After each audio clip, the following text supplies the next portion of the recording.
What's the most satisfying revenge you've ever seen or done? 1.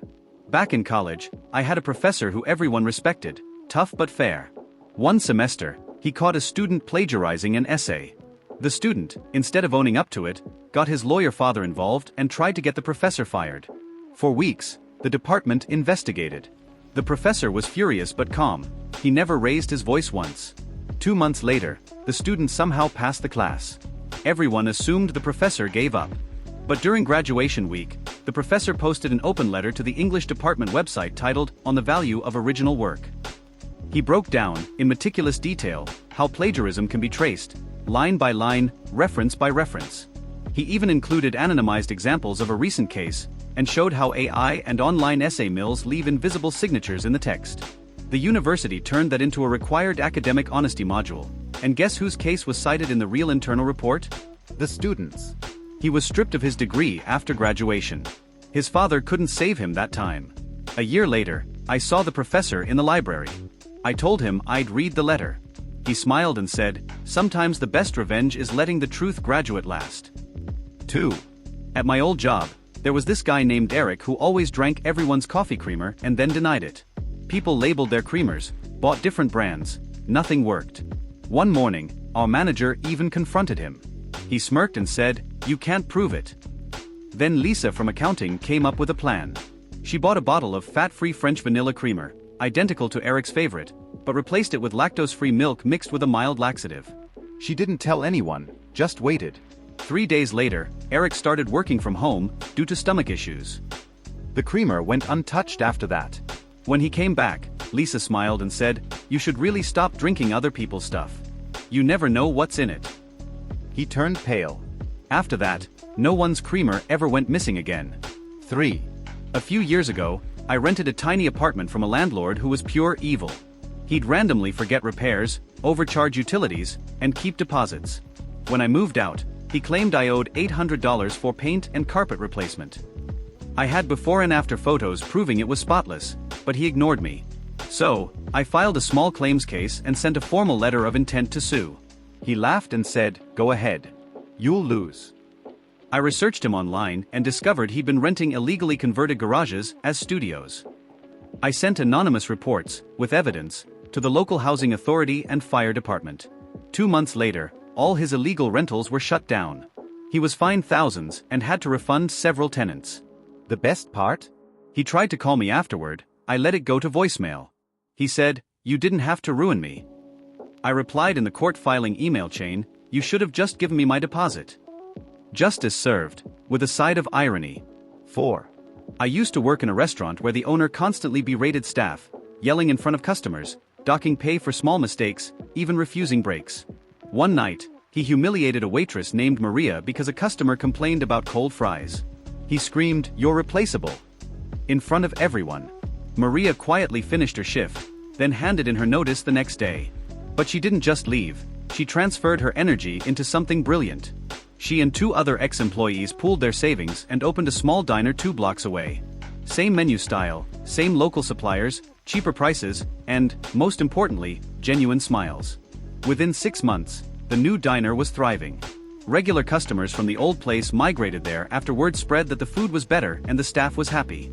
The original restaurant closed within a year.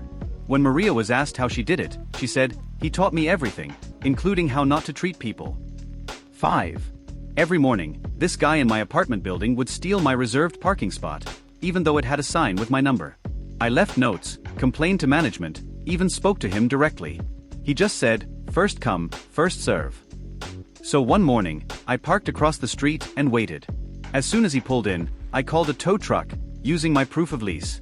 Watching his car get towed while he screamed on the sidewalk was glorious. He had to pay $250 to get it back.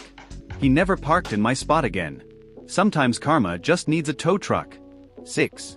My ex cheated on me and lied about it for months. When I finally caught her, she demanded I return her laptop. I had bought it for her during our relationship. Before giving it back, I factory reset the system, like a responsible person, but left one thing, a small text file on the desktop titled Passwords.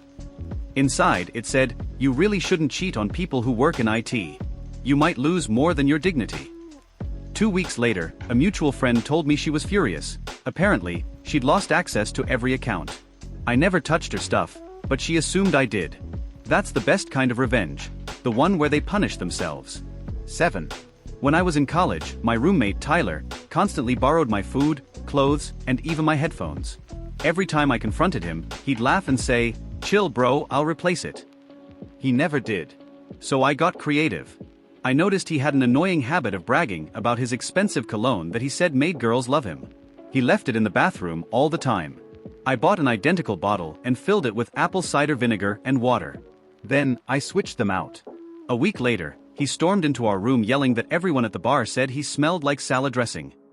I acted concerned, sniffed the bottle and said, "Dude, maybe it's gone bad."